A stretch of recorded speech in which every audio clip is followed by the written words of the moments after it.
Hello friends, welcome to our channel. Assistant Professor TRB வந்து call for பண்ணியிருக்காங்க. நேற்று notification வந்திருக்கு. அது விஷயமா நான் உங்களுக்கு கிளாஸஸ் எப்படி எந்த மாதிரி ப்ரிப்பேர் பண்ணணும், என்னென்ன புக்ஸை ரெஃபர் பண்ணணும் அப்படின்னு சொல்லிட்டு நேற்று ஒரு வீடியோ கொடுத்துருக்கேன்.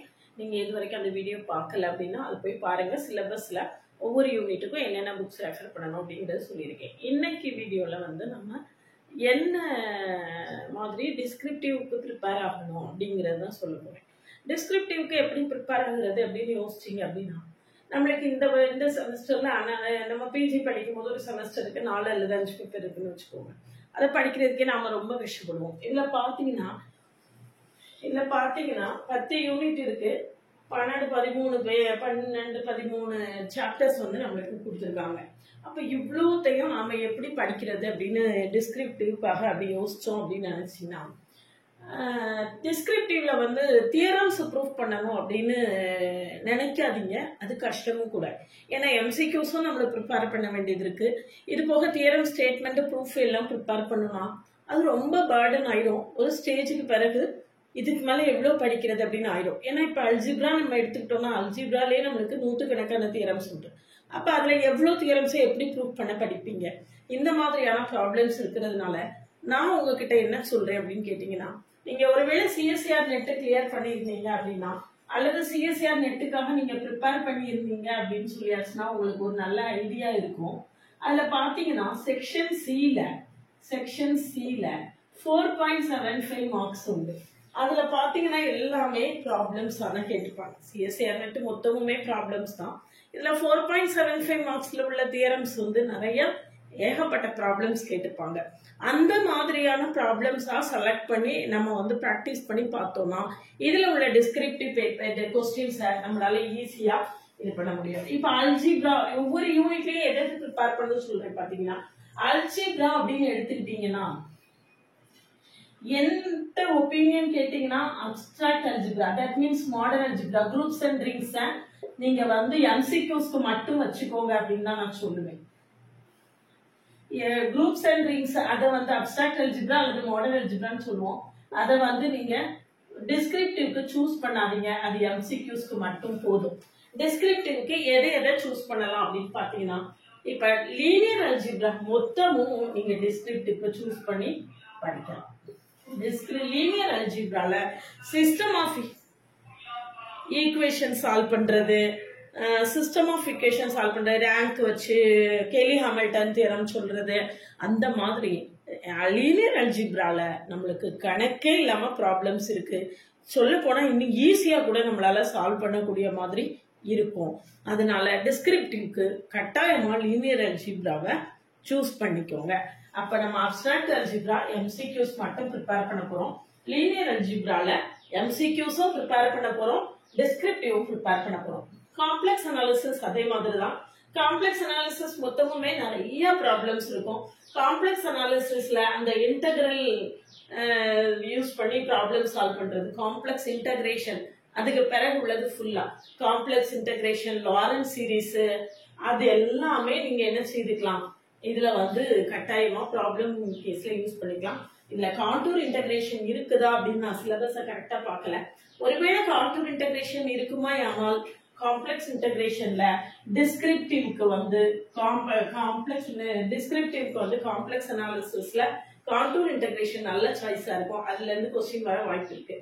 நான் காம்ப்ளெக்ஸ் அனாலிசிஸை பொறுத்த வரைக்கும் காம்ப்ளெக்ஸ் இன்டகிரேஷன் அதுக்கு பிறகு உள்ளது, அதாவது singularities, residues, Cauchy's integral formula, Cauchy's residues theorem, அப்புறம் கான்டூர் இன்டகிரேஷன், இது எல்லாமே நம்மளுக்கு ப்ராப்ளம் சைட்ல டிஸ்கிரிப்டிவ்ல கேட்கறதுக்கு சான்சஸ் இருக்கும். அது நம்மளுக்கு நல்ல ஈஸியா ஒர்க் பண்ற மாதிரி இருக்கும். ஸோ காம்ப்ளெக்ஸ் அனாலிசிஸ்ல அதை எடுத்துக்கலாம். ரியல் அனாலிசிஸ் விட்டுட்டே போல இருக்கு. இப்ப ரியல் அனாலிசிஸ் அப்படின்னு நம்ம எடுத்துக்கிட்டோம்னா, ரியல் அனாலிசிஸ்ல அந்த சீக்வன்சஸ் அண்ட் சீரீஸ் அதுல வந்து காம்ப்ரமைஸே பண்ணிக்காதீங்க. எந்த சீக்வன்ஸ் கொடுத்தாலும் அது கன்வர்ஜென்டா டைவர்ஜென்டான்னு கண்டுபிடிக்க தெரியணும். அது மாதிரி எந்த சீரீஸ் கொடுத்தாலும் அது கன்வர்ஜென்டா டைவர்ஜென்டான்னு கண்டுபிடிக்க தெரியணும். எந்த டெஸ்ட்னாலும் யூஸ் பண்ண தெரியணும். அந்த அளவுக்கு சீக்வன்சஸ் அண்ட் சீரீஸ்ல கட்டாயமா டிஸ்கிரிப்டிவ் டைப் கட்டாயமாக இருக்கும்.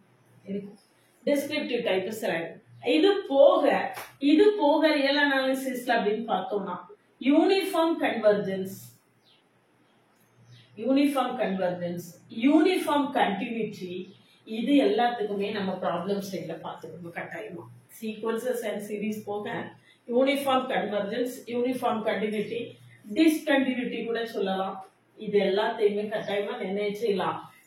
டிஸ்கிரிப்டிவ் டைப்ல கட்டாயமா பார்த்துக்கலாம். அப்புறம் ஃபங்க்ஷன்ஸ் ஆஃப் செவரல் வேரியபிள்ஸ் இருக்கு, அது ரொம்ப ஈஸியான டாபிக். அதுல வந்து ஃபங்க்ஷன்ஸ் ஆஃப் செவரல் வேரியபிள்ஸ், அதுல வந்து கட்டாயமா நம்மளுக்கு என்ன செய்யும், ப்ராப்ளம்ஸ் வரும். செவரல் வேரியபிள்ஸ்ல கட்டாயமா நம்மளுக்கு டிஸ்கிரிப்டிவ் டைப்ல ஈஸியா அட்டென்ட் பண்ற மாதிரியான கொஸ்டின்ஸ் இருக்கும். ஸோ ரியல் அனாலிசிஸ்ல மற்றதெல்லாம் எம்சிக்யூஸ்க்கு பார்த்துக்கோங்க. இதுல sequences and series, functions of several variable, uniform continuity, uniform convergence, இதெல்லாம் டிஸ்கிரிப்டிவ் டைப் ப்ராப்ளம்ஸ்க்கு பார்த்துக்கலாம். இதுல எம்சிக்யூஸும் பார்க்கணும், டிஸ்கிரிப்டிவ் பார்க்கணும். இப்ப டிஸ்கிரிப்டிவ் மெயினா எதை பார்க்கணும் அப்படிங்கிறது தான் நான் சொல்லிட்டு இருக்கேன்.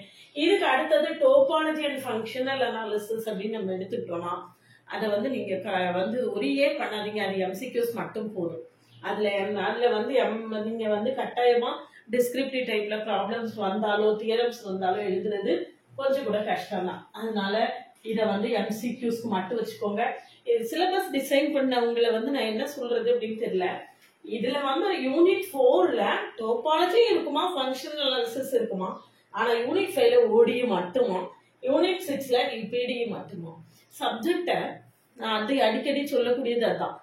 வேல்யூவேஷன் போறவங்க சப்ஜெக்ட் தெரியாதவங்க வேல்யூவேஷன் போறாங்க, சப்ஜெக்ட் தெரியாதவங்க சிலபஸை டிசைன் பண்றாங்க அப்படின்னு சொல்லிட்டு நிறைய இடங்கள்ல நான் என்னுடைய வருத்தங்களை பதிவு பண்ணுவேன்.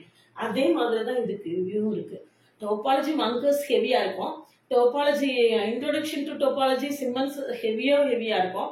அது ரெண்டையும் சேர்த்து ஒரு யூனிட்ல வச்சிருக்காங்க. ஓடி ரொம்ப ஈஸியா ப்ராப்ளம் சால்வ் பண்ணிடலாம். பிடியும் அதே மாதிரி தான், நிறைய ப்ராப்ளம்ஸா தான் இருக்கும். அது ரெண்டையும் தனித்தனி யூனிட்ல கொடுத்துருக்காங்க. ஸோ ஓடியில ப்ராப்ளம்ஸ் கட்டாயம் பார்த்துக்கோங்க. எம்டி ரேசிங்கான புக்ல அந்த கொடுத்துருக்க டாபிக் எல்லாமே எம்டி ரேசிங்கான புக்ல உள்ள எல்லா ப்ராப்ளம்ஸையும் சால்வ் பண்ணி பார்த்துருங்க.